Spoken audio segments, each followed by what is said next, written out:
Kotland í Grindavík tilnefnt sem menntasproti ársins 2014. Fyrirtækið var stofnað árið 2012 en meginverkefni þess að finna leiðir til að tvöfalda verðmæti þorsks sem veiddur við Ísland. Þorskurinn mögnuð skepna og með því að nýta allt sem hann gefur af sér fyrir utan matinn má búa til spennandi vörur og verðmæt hráefni, heilsuvörur og jafnvel lyf ef vel tekst til. Það þessi virku efni í þessum viðbótar hráefnum sem við erum að kynnast meira og meira hvað eru verðmæt. Við framleiðum flögg, þurrkum hausa og bein og svo vinnum þessi virku efni sem í þorskinum. Möguleikarnir eru miklir, en Kotland spratt út úr íslenska sjávarklasanum og þrátt fyrir ungan aldur byggir fyrirtækið á traustum grunni. En það kannski ekki að tala Kotland án þess að tala hvaðan það kemur. Það eru náttúrulega tvö rótgróin sjávarútvegsfyrirtæki, Þorbjörn og Vísir, sem hafa unnið í gegnum tíðina mikið að ýmsum málum og tengt menntamálum, þó þeir hafa kannski ekki á þeim tíma að skrifa stefnuna beint niður.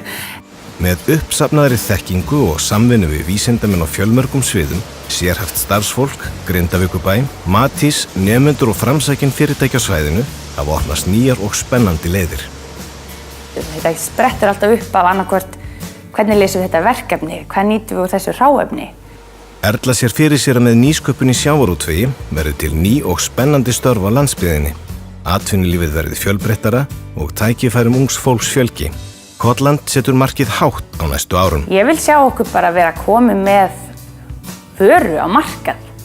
Ég vil vera búin að fá hönnuði til að taka út og bara gera alvöru vöruþróun. Ég vil vera komast inn á snyrtivörumarkað með vörur beint frá fiskinum.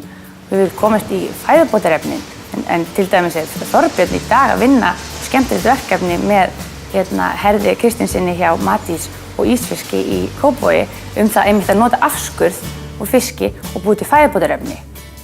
Prótein. Við allir að taka prótein eftir ræktina. Af hverju ekki hafa það úr einhverju sem við vitum hvað og hvernig það unnið. Og þetta með einhverju Kotland logói, það svona framtíðin.